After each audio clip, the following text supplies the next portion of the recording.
Amen. Good evening pa aton nga tanan. It's always an honor to be here in front of you, and a privilege nga gamiton ni Lord tonight. So, we all know we are in a different season. Yan ang mga moments sa aton mga kinabuhi. Some are celebrating their wins, they are celebrating their victories, and some are experiencing mga painful moments, difficult sufferings nga mga ginaabathan kada tag sa ano. But you know what? Kita ng mga Kristiyano, and even those people who are watching right now, we have experienced already that life is indeed a roller coaster. We need to experience the highs and the lows of life. But experiencing such, ito ng mga difficulties, kasi maaram kita that it's already inevitable aton ma-experience and difficulties sa kalibutan. The very question that we need to ponder at this very moment is, am I at peace tonight? Am I at peace in this current situation nga may ada ako? Or is there a missing piece sa akon kasing-kasing, akon kinabuhi? Or you are in a point of you still hope for something that will come ahead of you? Or maybe we can tell right now aton kalugaringon nga, can I say that I'm fully fulfilled han akon kinabuhi? That I could not ask for anything? I could never ask for more? My heart is already at peace. Do we experiencing that tonight, Bugto? Okay la ka mo? Peaceful na natin environment. So, you know what? We are going to unlock that one tonight. So, same lagi happen ang aton theme tonight, fulfilled hope and peace in Luke 2 verses 21 to 35. So, if you have your Bible, please get your Bible and we will read the following verses. Okay, let's start. In verse 21, on the 8th day, when it was time to circumcise the child, he was named Jesus, the name the angel had given him before he was conceived. When the time came for the purification rites required by the law of Moses, Joseph and Mary took him to Jerusalem to present him to the Lord. As it is written in the law of the Lord, every firstborn male is to be consecrated to the Lord and to offer a sacrifice in keeping with what is said in the law of the Lord, a pair of doves or two young pigeons. Verse 25, now there was a man in Jerusalem called Simeon, who was righteous and devout. He was waiting for the consolation of Israel, and the Holy Spirit was on him. It had been revealed to him by the Holy Spirit that he would not die before he had seen the Lord's Messiah. Moved by the Spirit, he went into the temple courts when the parents brought in the child Jesus to do for him what the custom of the law required. Simeon took him in his arms and praised God, saying, Sovereign Lord, as you have promised, you may now dismiss your servant in peace, for my eyes have seen your salvation, which you have prepared in the sight of all nations, a light for revelation to the Gentiles, and the glory of your people Israel. The child's father and mother marveled at what was said about him. Then Simeon blessed them and said to Mary, his mother, this child is destined to cause the falling and rising of many in Israel, and to be a sign that will be spoken against, so that the thoughts of many hearts will be revealed, and a sword will pierce your own soul too. So blessed be the reading of God's word. So tonight again, our theme is titled Fulfilled Hope and Peace. So last time ang mga nakadihan Wednesday, we were able to grasp half na aton mga verses but we are going to review or have a recap aton mga giniristoryahan last time. Hino na ka di last time? Okay, amen. Praise God. Kay adi ka mo tonight. So yan na, in the first thing that we have tackled or giniristoryahan naton was or were on the verses 21 to 24 where hito nga verses nakit-an naton ang tulo nga ceremonies nga gin-underwent ni Jesus Christ. And those ceremonies, makikita natin ito hiya didi. First is the circumcision, purification rites, ngan presentation or dedication or consecration nga dakan Lord. Asya ito ang gin-underwent ni Jesus Christ. But, hito nga three legal ceremonies nga na gin-underwent ni Jesus Christ, ang pinakauna, ang ceremony of circumcision, it was not conducted in aton passage, but it was ginyakan hiya di aton passage nga gin-circumcise he Jesus when he was 8 years old. Pagkadi natin na second and third ceremonies, ang ceremony of purification naman, okay, sir, siya iniyan ceremony of circumcision.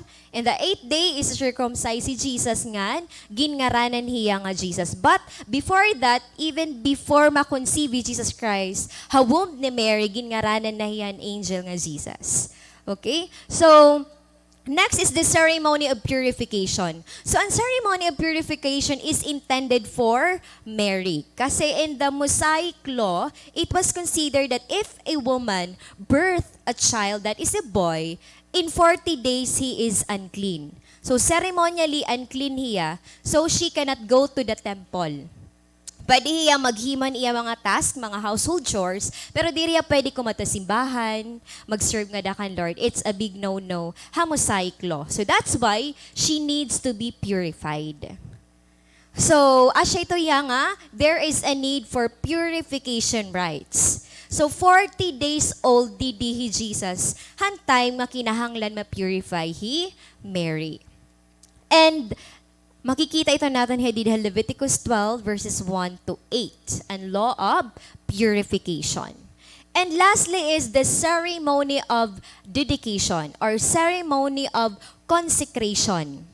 So it was stated here that every firstborn male is to be consecrated to the Lord.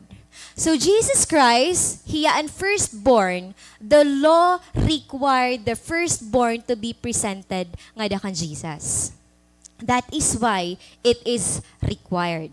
And this very moment nga ipipresent or i-dedicate he Jesus, this was the time nga 40 years old hiya. And scholars have said na if a child that is a boy, tapos mag 1 month old na hiya, kinahanglan liwat hiya ma-redeem. So it's here in Numbers 18 verses 15 to 16. You must redeem every firstborn son. Redeem them at the redemption price set at 5 shekels of silver. Though warahiya nakabutang ha aton passage nga kinahanglan ma-redeem ni Jesus Christ, but it was in the law. Pag 1 month old ang bata, nga lalaki kinahanglan hiya ma-redeem, babayaran hiya in 5 shekels. And di ba kanina ang purification rites, 40 days old he Jesus. So hini nga redemption, pwede na he Jesus i-redeem kasi nag 1 month na he Jesus Christ. But the irony here is Jesus needs to be redeemed. Kinahanglan hiya ma-redeemed ni Mary pati ni Joseph kasi that is the requirement of the law. But the irony is they had to pay 5 shekels to redeem the Redeemer who would one day redeem us with His precious blood. As you can see the difference, 5 shekels over Han precious blood of Jesus Christ. Diba? You see the difference, you see the irony nga, kinahanglan ma-redeem he Jesus Christ, but one day, He is the one who will redeem us all. who will redeem all sinners. Okay, so to proceed, verse 25 naman, we were able to talk about anuhan life ni Simeon. So na himay taad to hiya last time, but let's just have a very short review about the life of Simeon, who has a very good character nga pwede naton ma-look up the way he live his life nga dakan Lord. So in verse 25 it says here, now there was a man in Jerusalem called Simeon, who was righteous and devout. He was waiting for the consolation of Israel, and the Holy Spirit was on him. So just like what I have said last time, very short and biography ni Simeon. Ano na ato nakikita nga da verse 25? His name is Simeon. He was righteous and devout. Devout also means devoted. He was waiting for the consolation of Israel, and the Holy Ghost was upon him. So God lahi to ka short an iya account, an iya history. Waray nga to nag-specify kung tikang ano hiya nga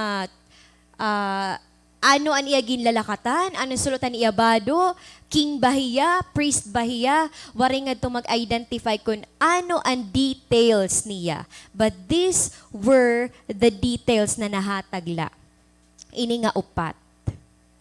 He was righteous, he was devoted, he was waiting for the consolation, he was waiting for the Messiah, and the Holy Ghost was upon him. So very concise nga account.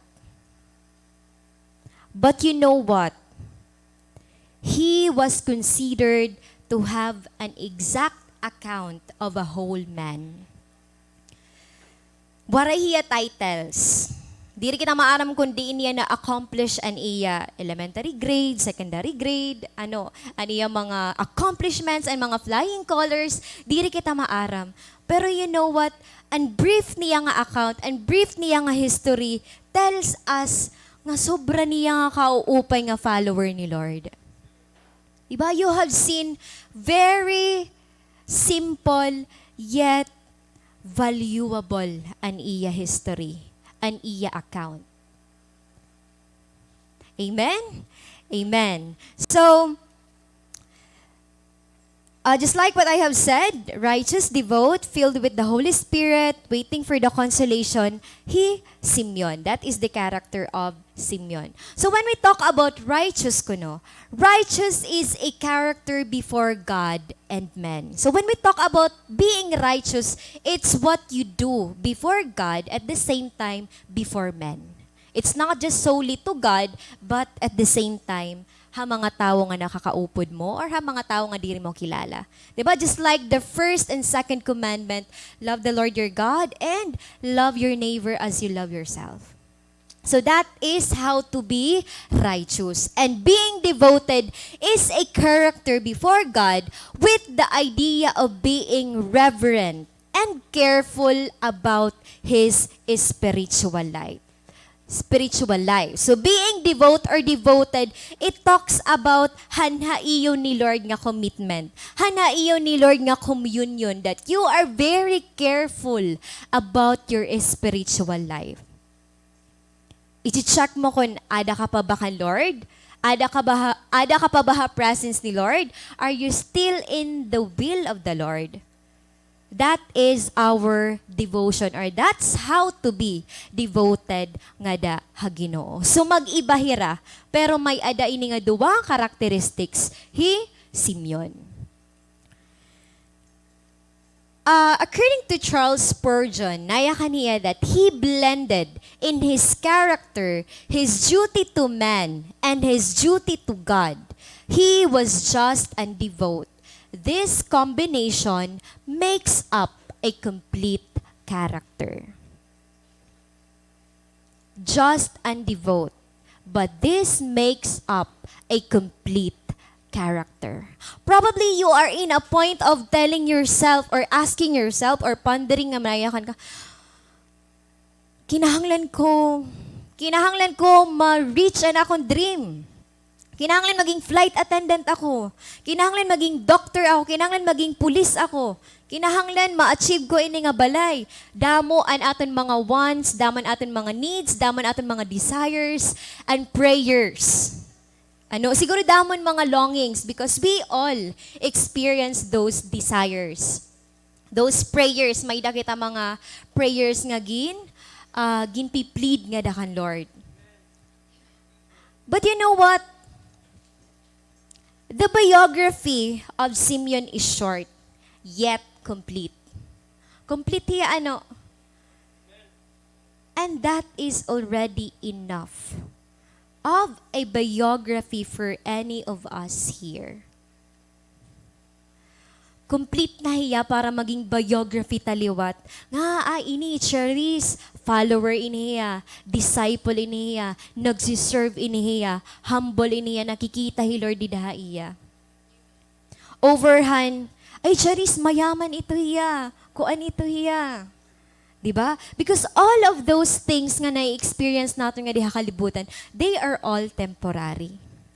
They are all temporary. Because when we die, diri kita maglulong nga, mayakan ang tao nga, ano ba niya ngaran? Ano ba niya degree? Ano ba niya mga accomplishments? Ano ba niya mga kayamanan? And so on and so forth. But we should long for pag mawara kita, di ba? When the right time comes, mayakan nga, ay ini, kuan ini, disciple ini ni Lord. Membro ini ni Pastor Simon. Diba? So makikilala an aton relationship nga da kan Jesus Christ, not of the things that we did in this world. Because we all know that what we did in this world or what we are doing, though I am not saying it's wrong to do schooling, it's wrong to make a house for your family, it's wrong to fulfill imo dreams if you have, but I would like to remind everyone that this is a very good reminder aton that in anything that we do, we should only need to make sure that we are pleasing and glorifying God. Diba kasi it's part of our lives. Kinahanglan naton buligan ang aton family. Kinahanglan naton himuon ini. Kinahanglan sugad hini. Those are part of our lives. Pero you need to know your priorities. You need to know your topmost priority, and that is your relationship with Jesus Christ. Amen? So that's it. It was also told that he valued the outward and visible sign, but he possessed the inward and spiritual grace. So waray lahi Simeon mag-focus on iya relationship kan Jesus Christ. Can God rather. But he also extended his arms towards sa ibang nga tao because siya ito ang gusto ni Lord. Kung ano ni mo gimbubuhat nga dakan Lord, the same as truhan imo gimbubuhat ha imo igkasi tao. So it was not just the inside, but it was also the outside. And you know what? Ang challenge sa aton nga part kasi sometimes we thought ay righteous ako. Devoted ako. I know devoted ako. Or righteous ako, pero diri ka nga yan devoted. Or devoted ako, pero diri ka nga yan righteous. Church, we need to have both.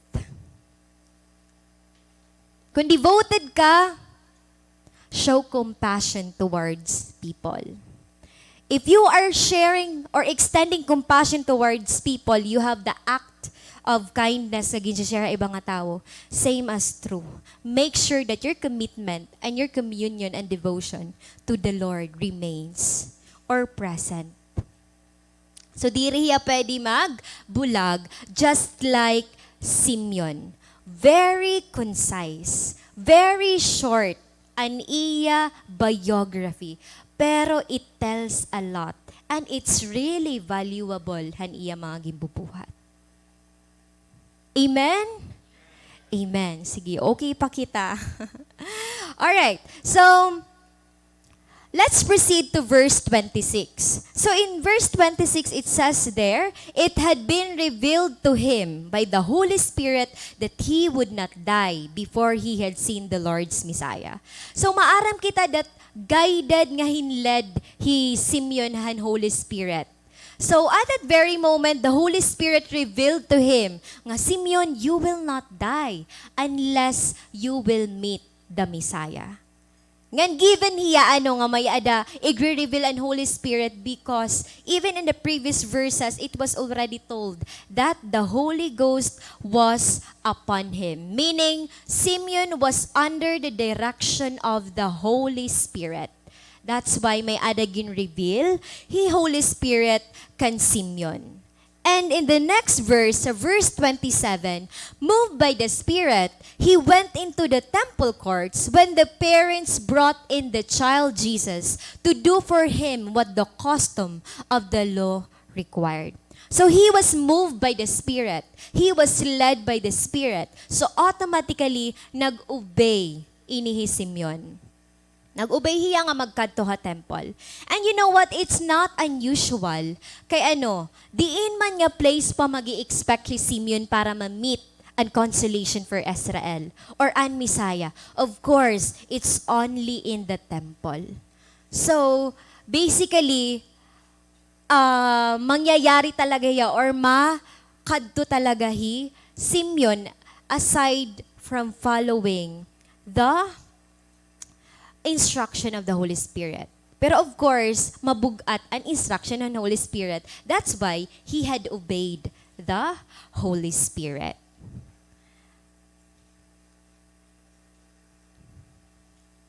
Amen. So that's it. So verses 25 to 27, nabaruan naton kung ano nga klase nga tao si Simeon. And I would like to emphasize that Simeon was waiting for the consolation of Israel. So when we talk about consolation, it's all about comfort. Because Israel experienced or are in a situation nga na-experience nila ang rebelliousness, and sinfulness, and wickedness, and they are not living a life nga gusto nila. So an Israelites people, one of their prayers is they are waiting for comfort. They are waiting for the consolation of Israel who will redeem and deliver them. As siya ito ang prayer that time. And that will lead us to our very first point. Our first point is endure waiting with expectancy. Mag-i-endure ka, magwi-wait ka, plus magi-expect ka. So nakitaan ta ba iniya nga character nga dakan Simeon? Yes, verse 25. He was waiting for the consolation of Israel.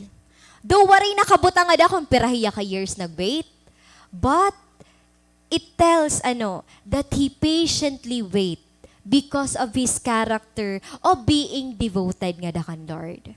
He was a faithful Jewish remnant. And he patiently wait at that very moment. So just like Simeon here who was waiting for the consolation or the Messiah of Israel, he anticipately waited for the Savior to come even lagas na hiya.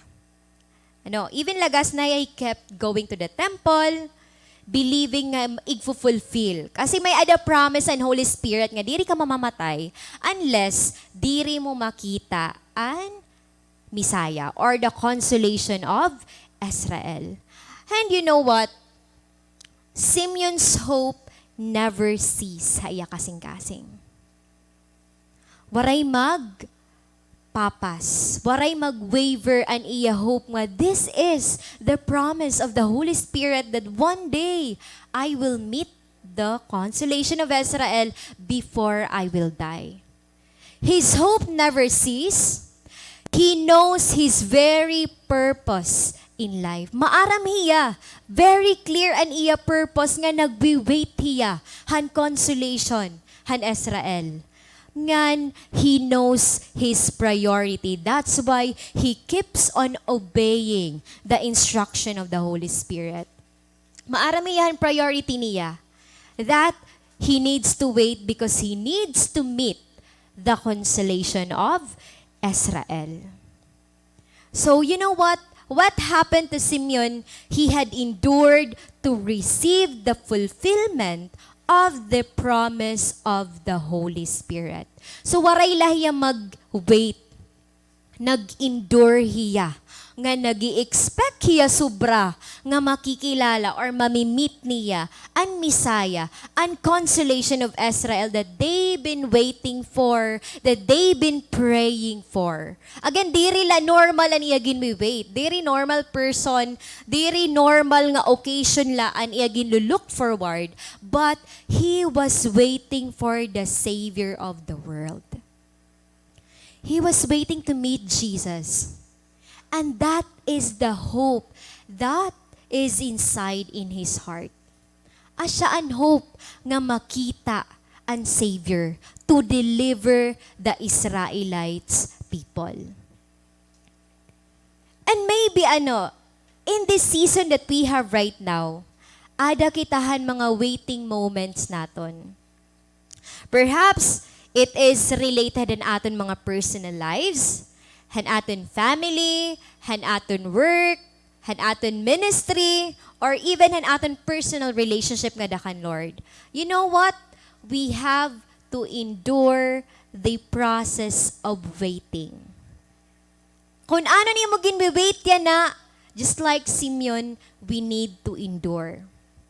We need to endure at the same time, expect that great things are coming to our way. Great things are stored coming from God. May adagin prepare He Lord hakada usaha aton. So those prayers that you have, it could be a healing for your family member. It could be a financial breakthrough. It could be a restoration. It could be a deliverance. Whatever prayers that we have tonight, that we have in our lives, that we've been pleading, we've been asking nga dakan Lord, I pray nga mag-grant na inihiya. God is still preparing us. Ginprepare kita ni Lord. So ayaw kita kabido, ayaw kita kadagmit. Kung ano man ito nga ginbubutang nga desire ha imo kasing-kasing.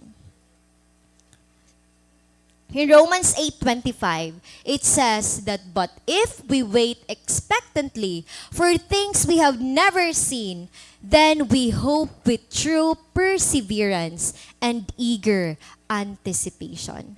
Remember, what we wait are the things that we have never seen. We are waiting for the second coming, right? Kanina ang ginyakan ko mga waiting ito yung nga nangyayari ha different area na atong kinabuhi. I'm not saying that those are wrong, but we need to be reminded that the Lord will come the soonest. And we are waiting for that big day. And that waiting, we are expecting that thing that is never seen. Diri ito nato nakikita. Even God, diri nato nakikita. But we are still expecting nga mamimit naton hiya. And in that waiting, we hope with true perseverance and eager anticipation. Ungod nga pag-persevere.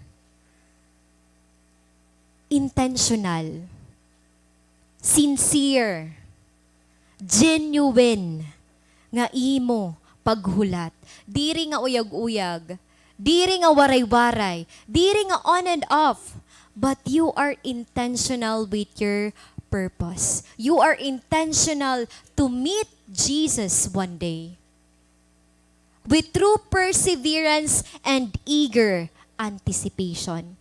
You are expecting. You are anticipating. Natuod ka nga mabalik, Lord. Natuod ka that Jesus will come one day para i-judge kita nga tanan. And we will find out where to go. Because you know what? our journey is not a game. It's not simple as we used to think han aton kalugaringon lang nga pag-isip ano. But our journey is actually difficult. That is why we need to endure. And most of the time, always nato nababatian nga, diri niya padasigay. But pa-enduray inihiya. Because life is not easy. Life is not easy, but I tell you, with God, everything is possible. Makakaya natin as long as we have Jesus in our side. So no need to worry kung ano man itong aton mga gimpag-aagihan nga you think mayakan ka nga, agi diri na ako. No. Always be reminded that Jesus is always with us. Amen?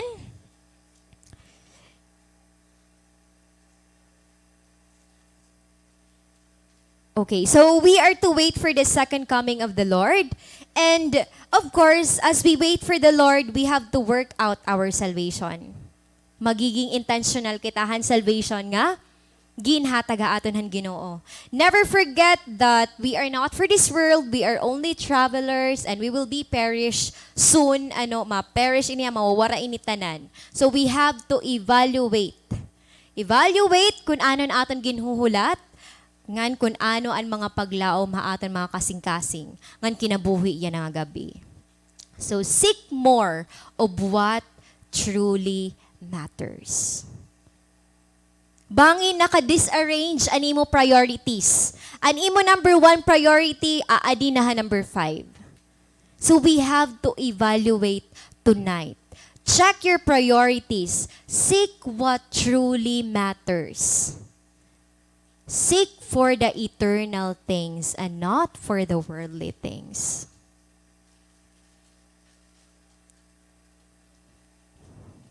Next verses, in verses 28 to 32, it says, this was the time nga dumaop na. Mary ngayon Joseph nga di kan Simeon.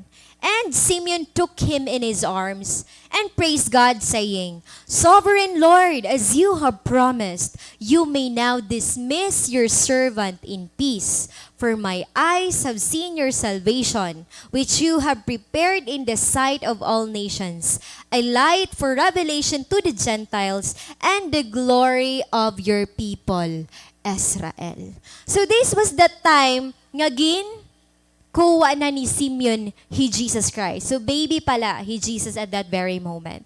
And Jesus was in his arms.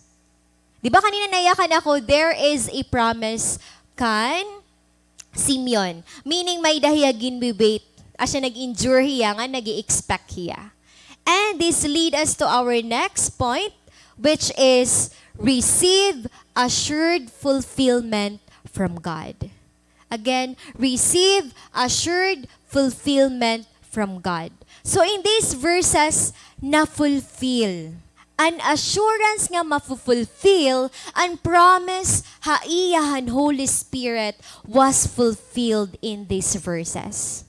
In verse 28, diba? Simeon took him in his arms and praised God.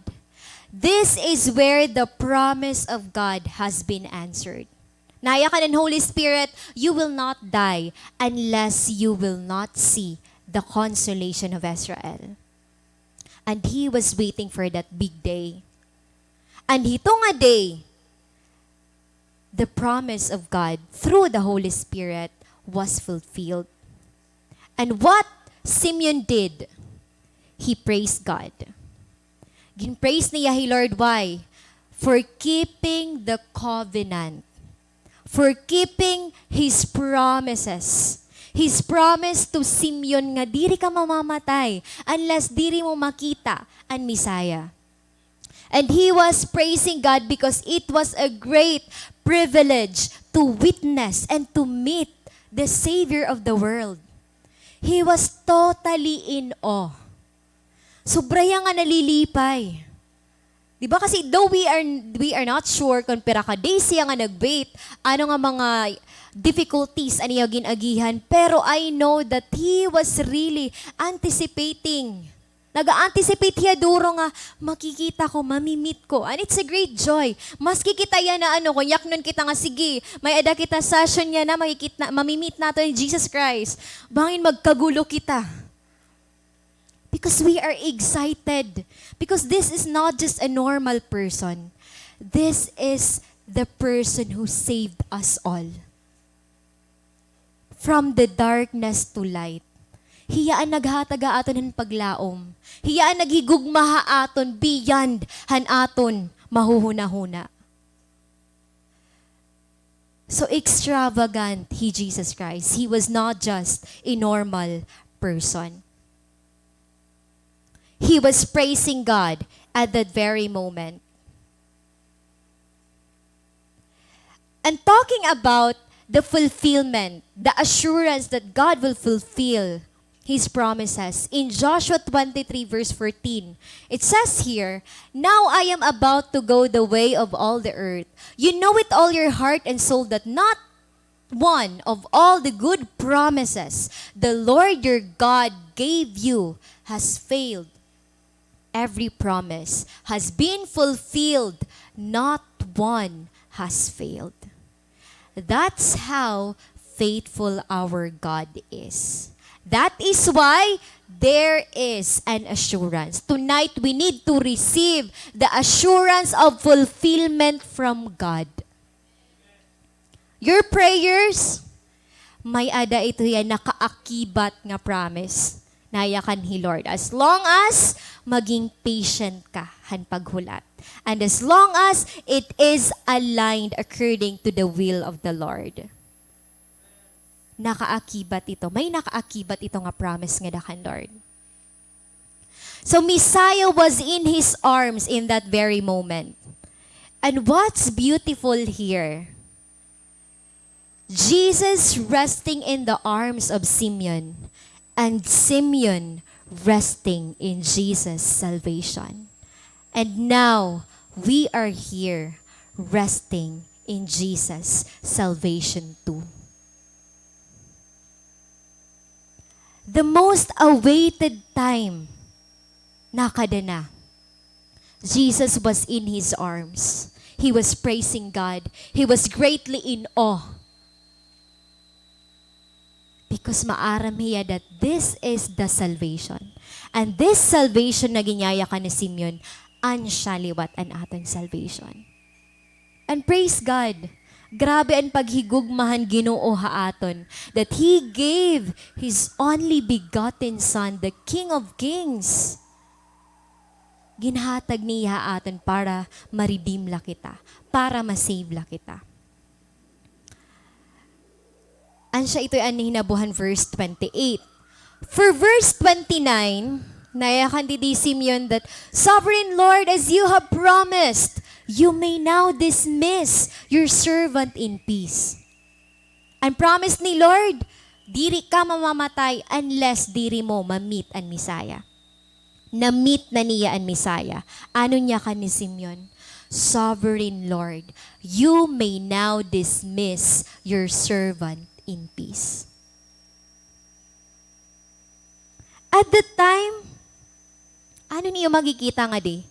So much faith, so much peace ang naaabat ni Simeon. Because the fulfillment was given. It was fulfilled. The promise was fulfilled. And what he is feeling in that very moment was only contentment, satisfaction, at peace hiya. There is hope. Iya nga, this is the hope of Israel. This is the consolation of Israel that we have been waiting for, and now He is here. He is in my arms. He was very at peace at that very moment. He doesn't care about the world. He doesn't care about his life. An iya lang nga da, okay na ako. Tapos na an akon purpose. He was totally amazed in that very moment. Simeon sees the hope of salvation, and now he already lived in peace. It's a peace that transcends all understanding. And I know you have experienced that kind of peace when you accepted Jesus in your lives. It's the peace nga diri naton makikita ng kalibutan. It's the peace nga diri ma-susurpass han ginahatag nga richness, fame, han kalibutan na aton. It's a fame nga diri mo, it's a peace nga diri mo ma-express fully because kamula ni Lord ang maaram. Simeon was saying that I am ready to be called home now. You're not ready to live till you're ready to die. It's actually surrendering your all nga dakan Lord para makag-start ka han bago.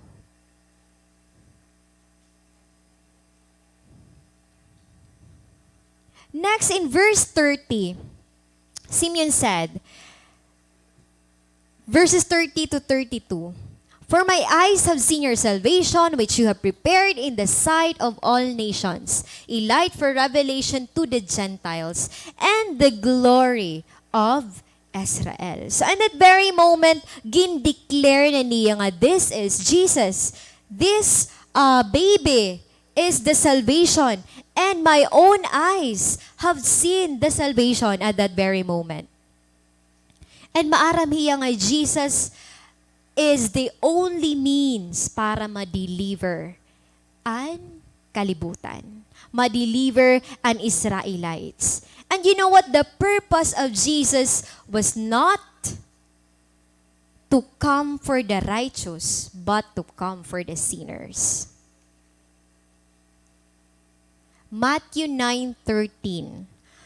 Jesus will call us to repent, sinners, but He is not looking for the righteous ones. And we know that we are all sinners. All by grace nga adi kita yana. We keep on failing, daman aton lapses, shortcomings sa kinabuhi. And praise God, kasi daily ang grasyahan Ginoo nga gini-extend ha aton. We are still breathing because of the grace of God. Nakakapadayon kita han aton pag-serve, han aton pagtuo nga daha Ginoo because of the grace of God. Sobra ka amazing han pamuhat han Ginoo ha aton through han life ni Jesus Christ.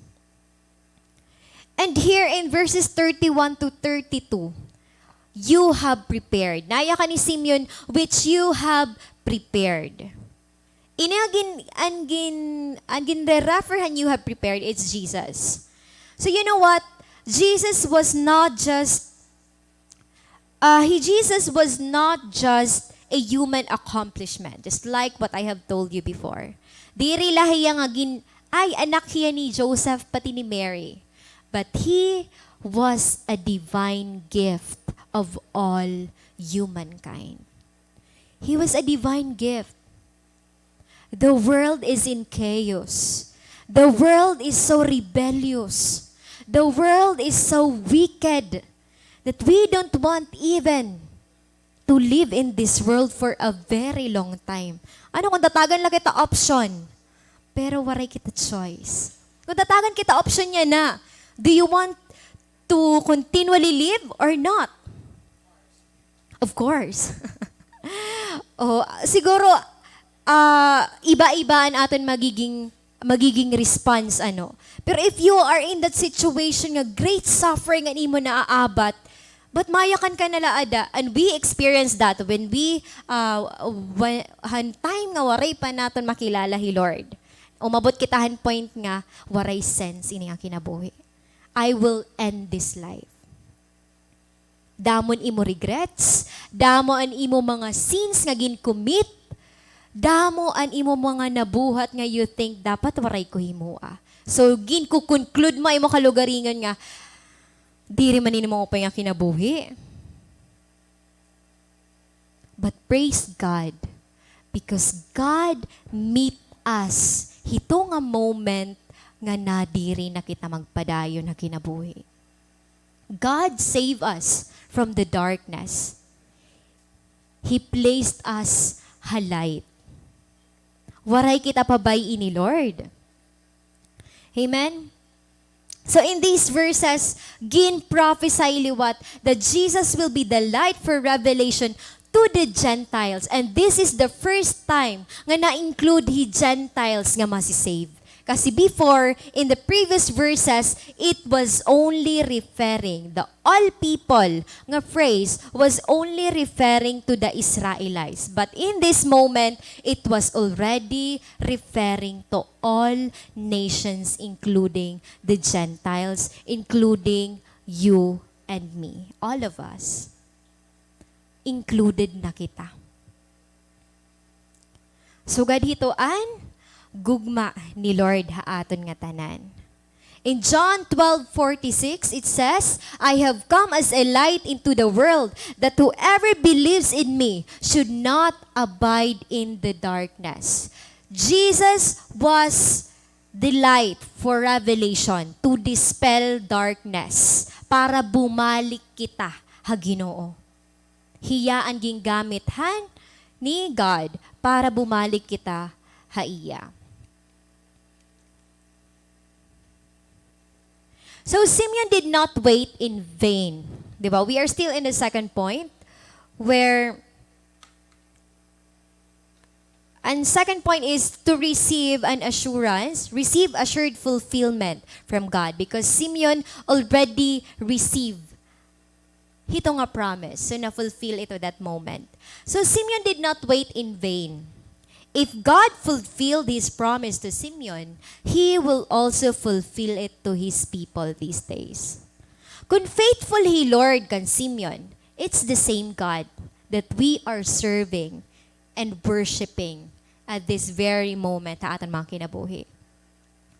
So God is also faithful sa aton mga kinabuhi bugto.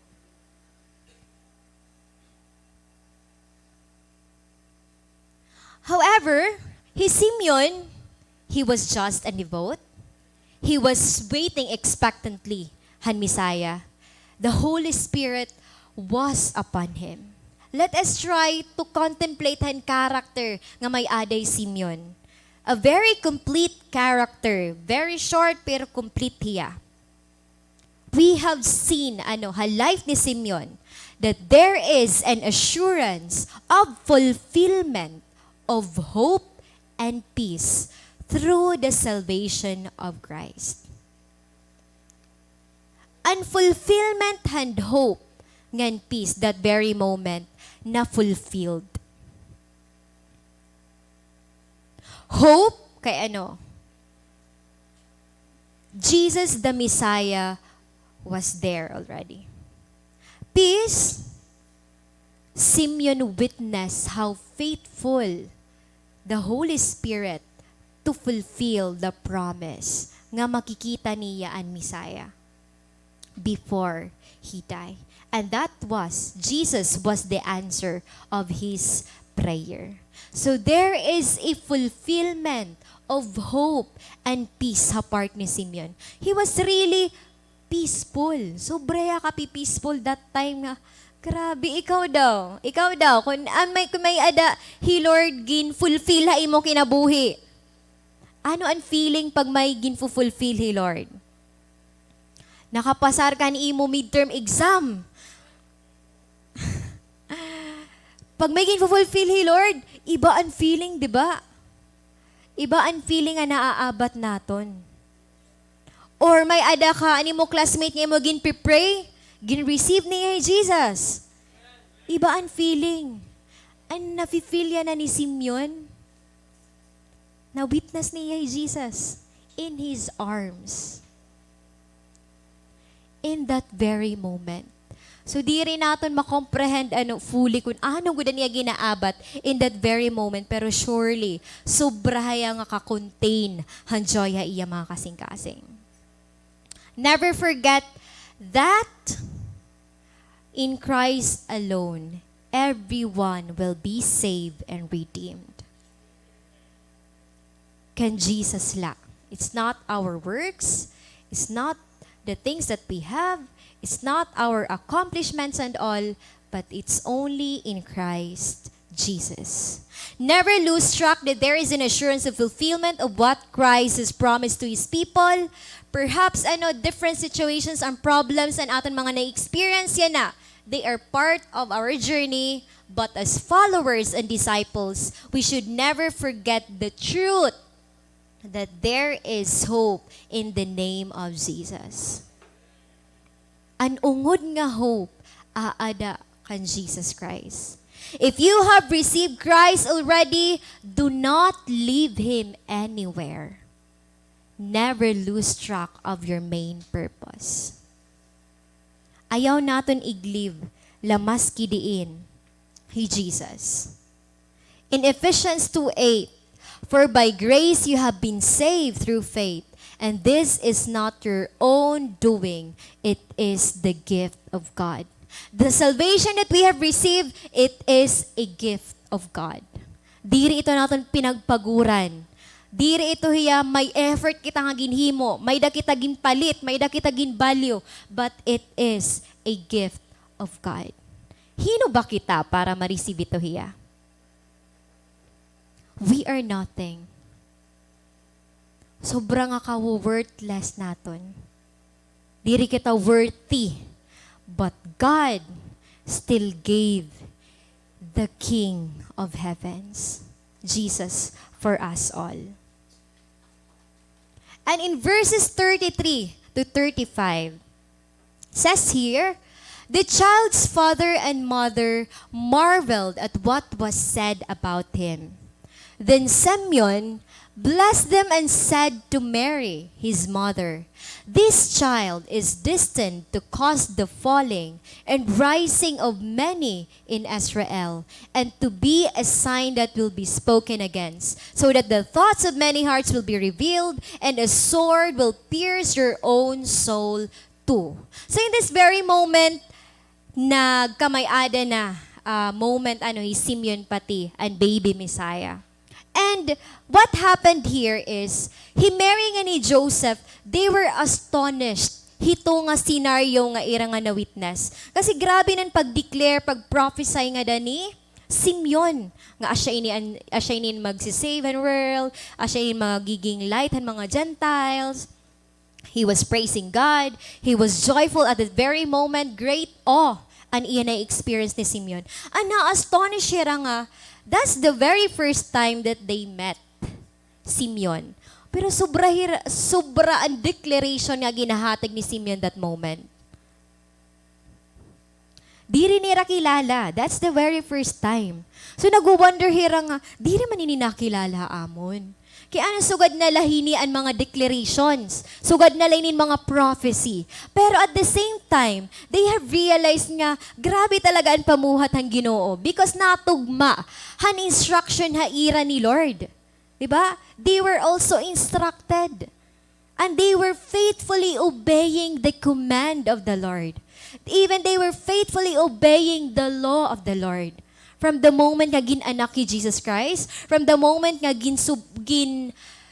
ang ngaran ni Jesus was Jesus, named Jesus, nga ginyakan han angel, ang gin-circumcise si Jesus, gin-present ni Jesus, gin-redeem ni Jesus, kinahanglan ma-purify ni Mary, they obeyed the law of God.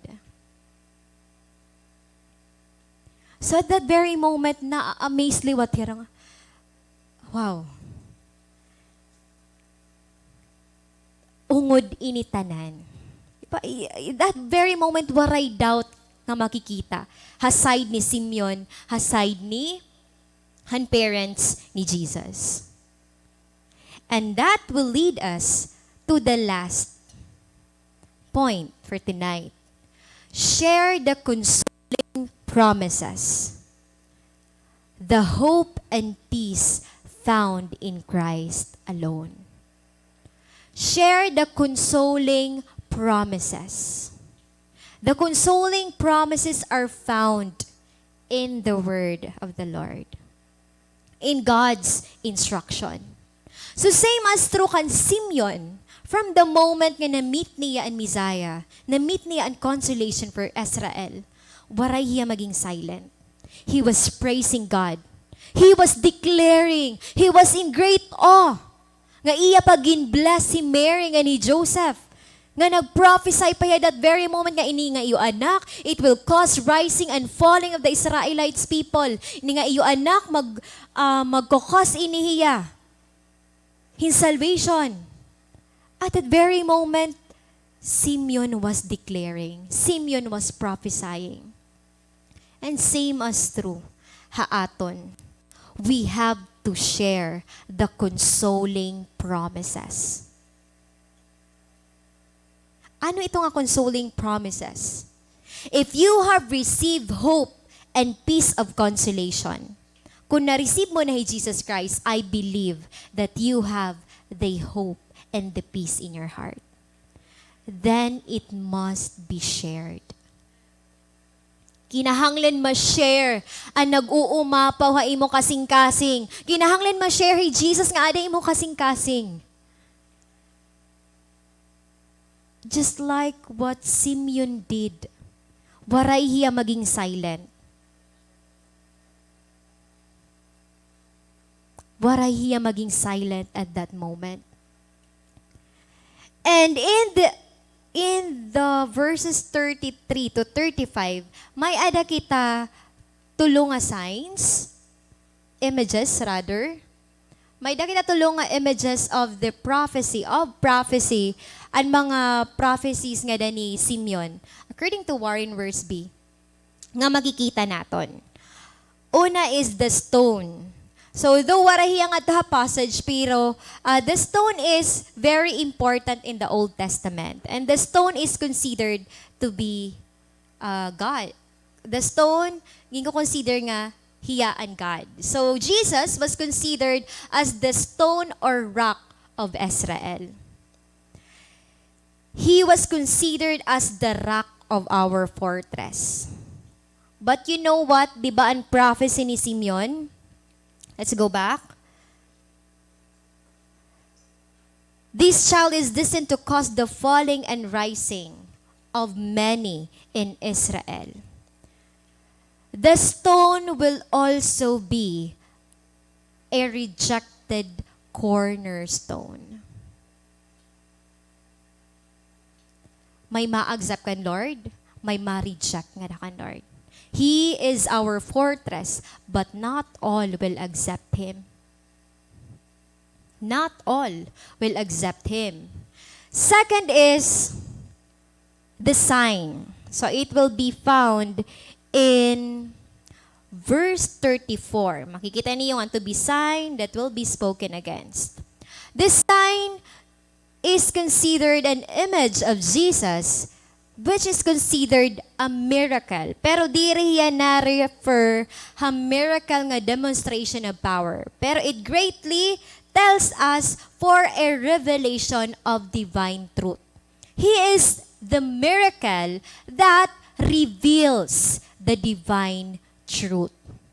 He is the sign para mag-reveal han divine truth. Kasi that moment, waray hope. Everything is in chaos. Everyone was rebellious. So He, Lord Jesus Christ, and magre-reveal han divine truth through han iya life. And lastly is the sword. It will be found in verse 35. The last sentence. And His sword will pierce your own soul too. So the sword refers to Mary's suffering. Jesus will be the reason nga magsasuffer or ma-experience ni Mary nga in great pain hiya. Diba? Kasi you know what? Mary witnessed han ministry life ni Jesus even up to the point han namatay hiya. ha tree, ha cross. And the sword refers as an image nga maghahatag in great anguish or extreme anguish ha kasing-kasing ni Mary. Asya ito yaan tulo nga image nga gin-identify ni Warren Wiersbe in relation to Jesus. And according to the verses, verses 33 to 35, when Jesus is preached, He always produces either a rising or a falling in every one of His hearers. So it is already given that Jesus will be accepted or Jesus will not be accepted. And even kita, na experience naton i-reject He Lord, ngan i-accept He Lord. Nganya na nga takna, try to evaluate yourself. Banging ginihinay-hinay mo i-reject He Lord. Let's ensure nga padayon nga gina-accept naton He Lord ha aton mga kinabuhi. Note that both of His mission and His suffering shadows of the cross. Both of His mission and His suffering, the shadow of the cross is falling across Jesus' life. Han life, han mission, han ministry life ni Jesus Christ, pati han iya mga suffering times, nakikita na ang shadow han cross, han life ni Jesus. Diba? It was prophesied. Hini nga mga verses nga ginbasa ta kanina. He will cause rising and falling. And He will be spoken against. Damo ang maga-against kan Jesus. But you know what? Fulfillment has come with pain and suffering. We need to be redeemed. We need to be saved. We need to be delivered. And who fulfilled that? That is Jesus. And Jesus fulfilled it with a great pain and suffering. Grabe ang ginagihan ni Jesus para lang masave kita. But glory has been ever seen. Hito nga painstaking nga experience just to save us all. Na fulfill kung ano ang planohan Ginoo para hatanan nga tao. Maski iyagin sacrifice an iya kalugaringon nga anak. If you have received Christ in your life, you have received a living hope and everlasting peace in eternity. However, it should be shared, especially with those who have not yet found Jesus in their lives. I believe kamo nga adiya na gin-receive na niyo Jesus. And for those who are watching us also. But for those who have not yet received Christ, this is the right time to receive Christ, to have an everlasting hope and peace hakada usaha aton.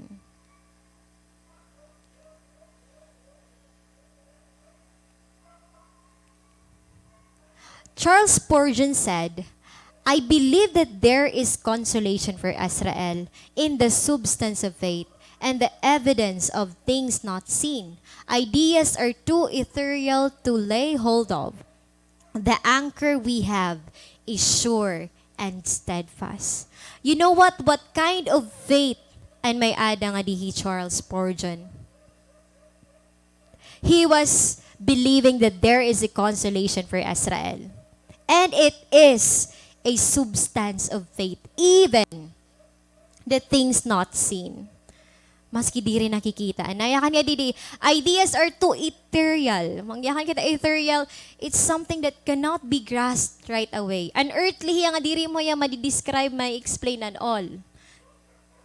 But the anchor we have is sure and steadfast. And the anchor that we have is Jesus. Jesus is sure and steadfast. So there was no doubt. There was no unbelief. Waray.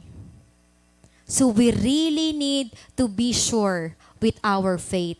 We really need to believe that there is a consolation for Israel, that we Gentiles will also receive the salvation. And we need to share these consoling promises. Bangin nagda-doubt ka pa nga may Savior kita. Bangin nagda-doubt ka pa nga may second coming. Bangin nagda-doubt ka pa nga imo purpose. Mag-glorify He, Lord. Mag-serve nga da ka, Lord. Because this is not the moment to doubt, bugto. This is the moment to surely believe nga mabalik He, Lord, one day. And yung pagbalik niya, the thing is, are we ready for His coming? We still have a lot of time. Habang diri pa nabalik He, Lord, meaning God wants us to do our task. God wants us to fulfill kung ano ang iya will na aton mga kinabuhi. It's not yet too late. Every day is a chance to start with something new. To restore your devotion. To restore your relationship with your family or your friends. Every day is a grace for all of us. Share the consolation that we are redeemed by the precious blood of Jesus Christ. Do not be silent. We have to share the consoling promises. And one of the consoling promises is, we are redeemed by the precious blood of Jesus Christ. Share that Christ Jesus has borne all your sins in His own body on the tree, that He has put away your sins by the sacrifice of Himself. I-share inihiya. Because this revelation, these words must be shared. Share that for every condition, there is a promise. In every aspect of our lives, whatever we go through, whatever circumstance that we are in at this very moment, may ada nakaprepare nga promise si Lord. So we really need not to worry. Diri talaga kita kinahanglan mag-worry, because the consoling promises and consoling promises is here. It's in the word of the Lord.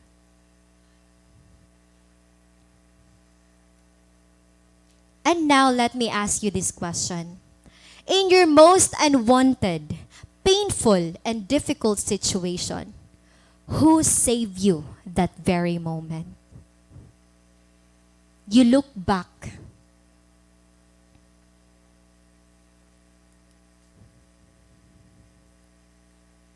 Unwanted, painful, difficult situation. Nga naabot ka nahan point nga waray man sense ina kinabuhi, hino ang nagsave imo. I know it's Jesus because you are here tonight, bugto. I know it's Jesus because it's the same thing haakon kinabuhi.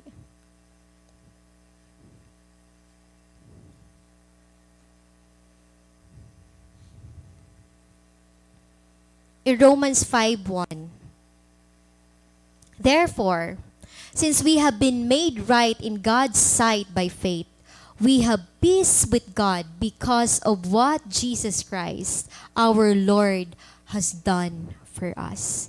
It's all about what Christ has done for all of us. Who saved you? It's Jesus. It's the same thing with me. Ito nga moment, diin ka nagpipray. Diin ka nagpiplead han deliverance. Diin ka naarohan bulig. Diin ka na satisfy han bulig nga ginaaraw mo. If you have experienced already being lost and with no hope at all of this life, right now we meet Christ as our living hope. Then, church, we are not meant to be silent. Remember what salvation brought us. Remember how God changed our lives through Christ. Remember who saved you. Hito nga moment nga nadiri ka na. Hito nga moment nga nagtitinangis ka na la. Hito nga moment nga diri ka na maarang kung ano ni mo bubuhaton. Hino ang nag-embrace sa imo. Hino ang nag-understand ha imo. Hino ang naghigugma ha imo. Remember what God has done in your life in that moment. The same sentiment needs to be shared with those people who are still wandering in this world, not knowing the real meaning of life. We all need salvation. We all need Jesus. Ngan hiraliwat, they need Jesus. We were once lost but are now found in Christ. And I pray that we too take part in extending the same grace God has given us. It's the same grace, and God wants us to share it also to others. God wants us to share the consoling promises. So to conclude tonight, Simeon was a faithful believer of God who patiently waited for the fulfillment of the promise of the Holy Ghost. He prophesied at that very moment, and the longing for fulfillment was already fulfilled when he met the Messiah. And we all know that the Messiah, Jesus, had already died on the tree and risen on the third day. The suffering of Christ brought life and renewal of hope to many people. Jesus is the fulfillment of God's promise of salvation. The promise of salvation has been fulfilled, and we are now waiting for His second coming. Are we now ready for the second coming? Amen. How expectant are we while we wait? That even in a lot of circumstances happening to us, we remain faithful in ating mga purpose. I hope that there is a fulfillment of hope and peace in being with Christ, just like Simeon. A kind of peace ready to be dismissed in God's presence.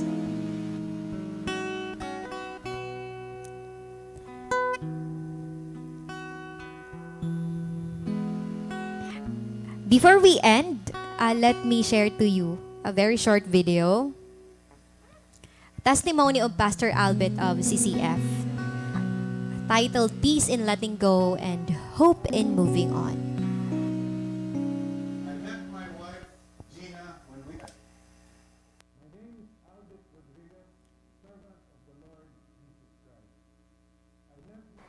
My name is Albert Rodriguez, servant of the Lord Jesus Christ. I met my wife, Gina, when we were teenagers. After finishing my studies abroad, I came back to the Philippines and courted her. After a brief courtship, we got married. For the first 15 years of our marriage, although we had started attending Pastor Peter's Bible studies way back in '85, our commitment to God was lukewarm at best. When the severe storms of life came, we buckled under and gave up on our faith. In the early 90s, my relationship with God was almost non-existent, and I was living a double life for all those years. In '96, God started to rebuild our lives. Gina began to reacquaint herself with Diona after suffering from a severe bout of depression. She slowly got back on track with her relationship with God. At this time, God allowed my sins to be exposed in order for me to come clean to Him. He gave me that opportunity to finally surrender everything to Him in brokenness. Slowly but surely, God began to restore us back and rebuild us to a life of loving commitment to Him. In '97, we started to lead a D group in our home. Since then, we opened up our home and have been discipling for over 20 years now. In 2011, we were challenged to start CCF Makati and have been serving there since then.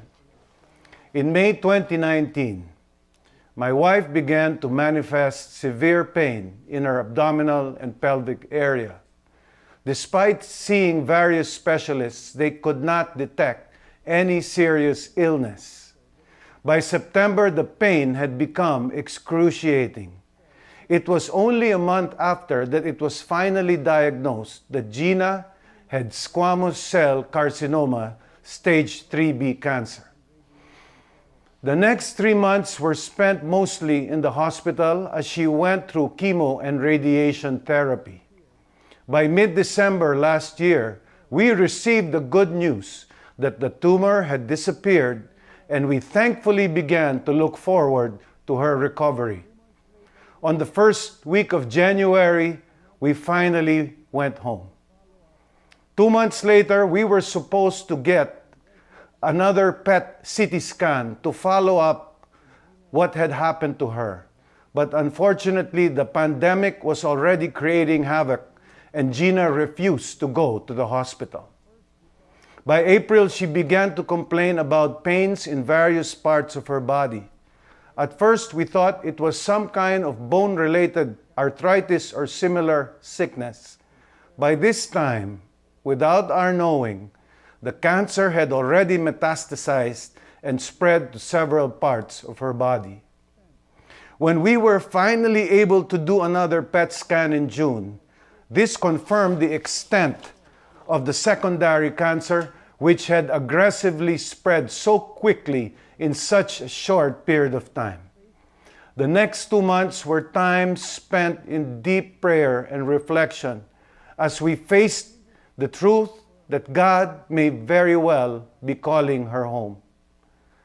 Our continuous prayer was for a miraculous healing by our Jehovah Rapha. God finally answered us. A few minutes before midnight of August 12, God finally healed Gina completely. Not in this world, but in heaven. Even though we were given time to prepare, the sudden reality that the love of my life was not with us anymore shook me as I came to grips with God's decision to say no to our non-ending petition. As we all went through this reality, God fulfilled His promise of comfort and peace. Gina's last words to me were not to worry about her. She was totally at peace. In fact, she was very excited to meet God. Her faith and trust in God were so very inspiring and encouraging. Before her final days, she would wake up and be surprised, saying, "Oh, am I still here?" One time she woke up when with a big smile on her face said, "Wow, I am going to heaven." Her selfless love and concern for others was so evident despite her condition. As her sickness rapidly ravaged her body and her energy began to decline, she spent her last days spending time giving us advice on how to continue on with God's work. She even counseled some ladies, either through phone or messaging. One of the blessings that God had allowed her to experience was when her parents told her she need not worry about them because they too had accepted Jesus as their Lord and Savior. I knew this would give Gina peace, knowing that this was her earnest prayer. Friends, as we move forward in our own individual mission here on earth, let us remember her. We look forward to that day of reunion with her with great anticipation. Meantime, we continue the good fight, which is very much a part of her legacy to all of us. As we grapple with the pain, we stick together as one and continue to see God's will and perspective in this situation. We press on as we recall the words of the Apostle Paul in Philippians 1:21, that to live is Christ and to die is gain. All glory and honor and praise to our beloved Lord and Savior, Jesus Christ. God bless you all.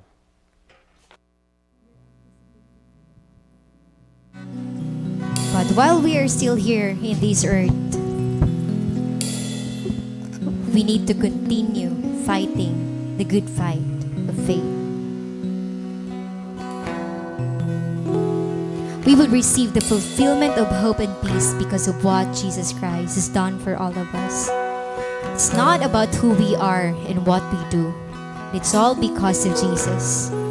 Without Him, we have no hope and peace.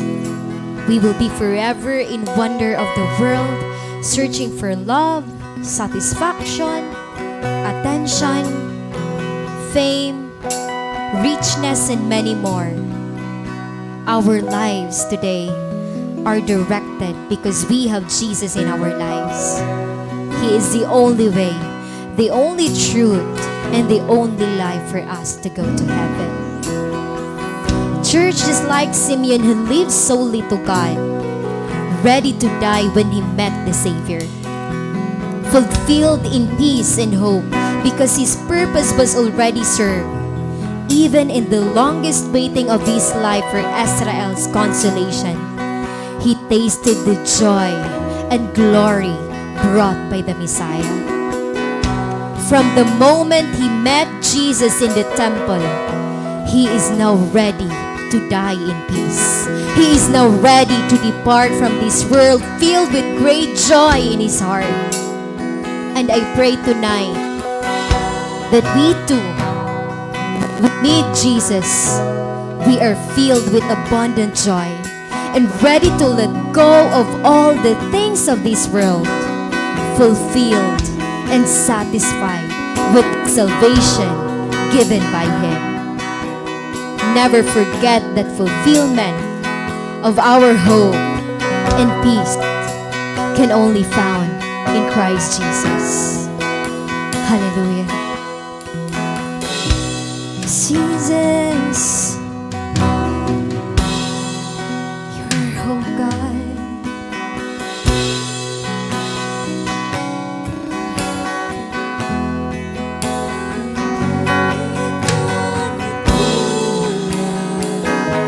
Biyaya mo sa akin lagi na ang pag-ibig mo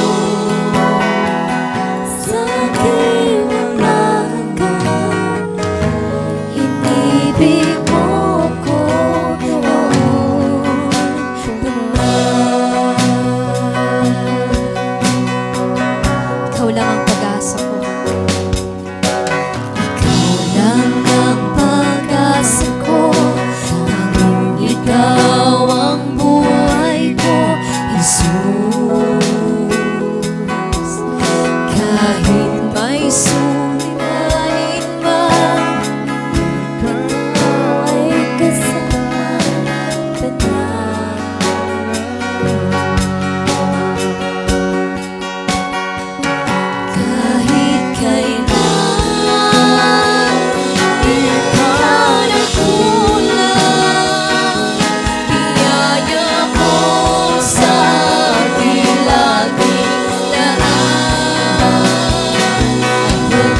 Ibig mo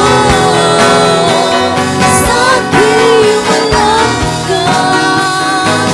Inibig mo ko noon pa man. Inibig mo ko noon pa man. Inibig mo ko noon pa man. Hallelujah. We give you back all the praises, all the glory and adoration. We ask this in the mighty name of Jesus we pray.